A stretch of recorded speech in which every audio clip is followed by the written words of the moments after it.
India, made by India भी हैं, हमने बेचे हैं, कीपैड वाले मैंने बेचे हुए हैं। ये कब की बात है? ये तकरीबन पिछले साल 6 माह पहले की बात है। इंडिया के मोबाइल मैंने बेचे हुए हैं। अभी भी RF सेंटर चले जाएं, इंडिया के मोबाइल मिलेंगे आपको, मौजूद मिलेंगे। वो इंडिया में मैन्युफैक्चर करेंगे छोटी चिप जो मोबाइल फ़ोन में यूज़ होती हैं, सेमीकंडक्टर। देखें जी, मोबाइल तो ये इन्होंने लेने ही लेने हैं, ठीक है। एट दी एंड मोबाइल तो सस्ते मिले से सस्ते, तब हमें दुश्मन दोस्त कुछ नहीं नजर आएगा। चाइना को ये फर्क पड़ेगा कि चाइना की फिर इंडस्ट्री नहीं आ सकेगी इधर, क्योंकि इंडस्ट्री इंडिया बजाते खुद जो है ना, वो आप कह लें कि 1 अरब से ज्यादा की उसकी आबादी है। इंडिया के जो लोग हैं ना, इंडिया से सच्ची मोहब्बत करते हैं, और वो अपना पैसा बाहर देने की बजाय ना, बाहर इन्वेस्ट करने की बजाय वो इंडिया में इन्वेस्ट करते हैं। बहुत से आप बिजनेस ब्रांड्स पे अगर निकलते हो तो अपना कहते हैं इंडिया का नाम हर जगह पर है, कपड़ों में, शूज़ में एंड ऑल दैट। ऑटोमोबाइल्स में आप देख लो, अपना कहते हैं जो गाड़ियाँ हैं वहाँ पे कितना फ़र्क है।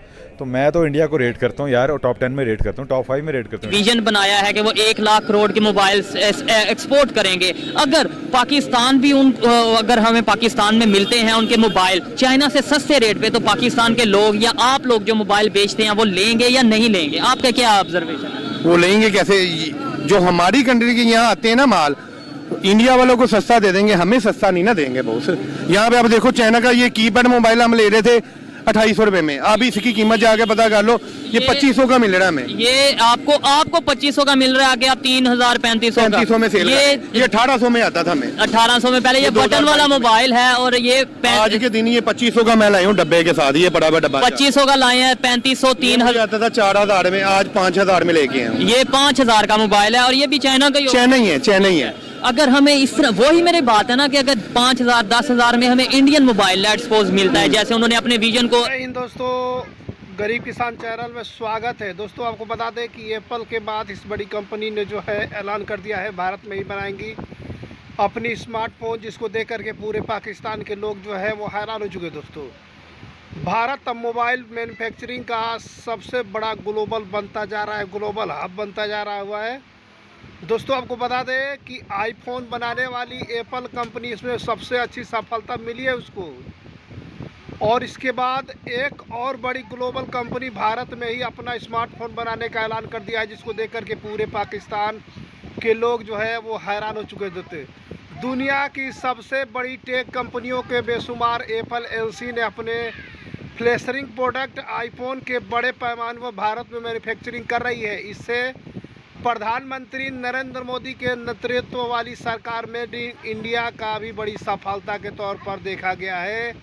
भारत कंपनियों में से प्रोडक्ट की मेकिंग के लिए बाद में दुनिया भर का इसका स्मार्टफोन एक्सपोर्ट करती है, जिसको देखकर पूरे पाकिस्तान के लोग जो है दोस्तों हैरान नजर आ रहे हैं देखकर। तो लाए हैं सामने कि हमने 1 लाख करोड़ के मोबाइल सेल करने हैं, डेफिनेटली हम भी फायदा उठा सकते हैं, हम भी ले सकते हैं। तो हम लेंगे। यहाँ के जो से बड़े बड़े बिजनेसमैन हैं इस फील्ड में, मोबाइल की फील्ड में, वो यहाँ पे इंडियन जो सी कंपनीज हैं उन्हें लाएंगे या नहीं? क्या लगता है, लोग खरीदेंगे या नहीं खरीदेंगे? जाहिर सी बात है, जब मार्केट में चीज आएगी लोग खरीदेंगे भी, ठीक है, और बेचेंगे भी। चले, ये तो एक बात की बात है। क्या राय, कैसे क्यों है? क्योंकि इंडिया में जो है काफ़ी अमीर लोग हैं, वर्ल्ड रिचेस्ट मैन अंबानी जो है वो वहाँ पे, और वो इंडिया से, मतलब पहले भी ये बात हुई थी कि इंडिया के जो लोग हैं ना, इंडिया से सच्ची मोहब्बत करते हैं, और वो अपना पैसा बाहर देने की बजाय ना, बाहर इन्वेस्ट करने की बजाय वो इंडिया में इन्वेस्ट करते हैं। इंडियन जो लोग हैं, इंडियन पीपल्स हैं, वहाँ पर इन्वेस्ट करते हैं, जिसकी वजह से उन्हें खुद को भी फ़ायदा होता है, उनके लोगों को भी होता है, उनकी गवर्नमेंट को भी इससे फ़ायदा होता है। लेकिन जो पाकिस्तानी है, पाकिस्तानी बिल्कुल वो सिर्फ अपना पेट भरते हैं, और वो दूसरे जो बाहर के उनके बैंक अकाउंट्स हैं वो भरते हैं। पाकिस्तानी अवाम का नहीं सोचते, पाकिस्तान का नहीं सोचते, इसलिए वो पाकिस्तान पे इन्वेस्ट नहीं करते, जिस वजह से काफ़ी नुकसान है। सही हो गया।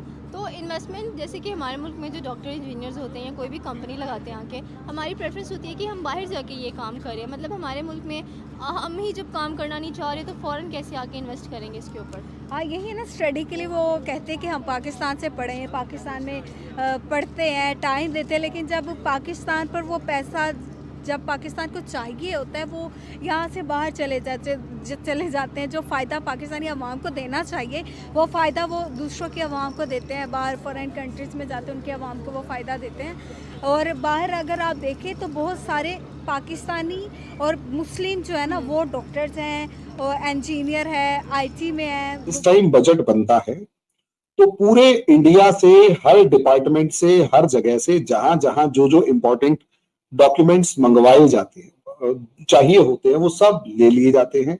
जो भी एस्टिमेटेड अमाउंट होता है वो, कि पिछले साल आपका क्या खर्चा था, अगले इस साल का एस्टिमेटेड खर्चा क्या है, और अगले साल आप कितना एस्टिमेटेड बजट चाहते हैं। 3 की रिपोर्ट सारे डिपार्टमेंट से अलग अलग तरीके से मंगवा ली जाती है। जो भी इनकम होती है वो मंगवा ली जाती है, एक्सपेंडिचर होता है वो मंगवा लिया जाता है। ले जाके इनको जब बजट बनाना शुरू करते हैं तो 2 महीना पहले, अप्रोक्सीमेट 2 महीना पहले, जितने अप्रोक्सीमेट 250 के करीब ऑफिसर्स होते हैं, अलग अलग फिगर्स के अकॉर्डिंग 200 से 250 के करीब ऑफिसर्स होते हैं, यहां तक कि उनमें फाइनेंस मिनिस्टर भी होती हैं, वो सब उनके मोबाइल बाहर रखवा लिए जाते हैं। वो 200-250 बंदे 2 महीने तक बैठकर एक एक रुपए का हिसाब कर रहे होते हैं और बजट प्रिपेयर कर रहे होते हैं।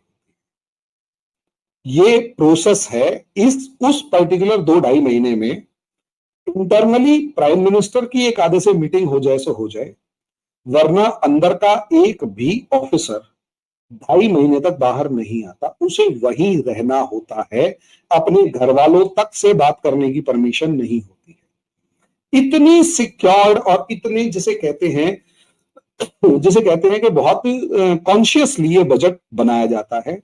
और उसके बाद जब अगले दिन जैसे बजट वो करना है, जब तक वो बुकलेट भी प्रिंट आउट नहीं हो जाती, इकोनॉमिक सर्वे की, इंडिया ईयर बुक की, और एक तीसरा बजट, तीनों का तीनों जब तक पूरा का पूरा प्रोसेस एस्टैब्लिश नहीं हो जाता और गैजेट की फॉर्म में नहीं आ जाता।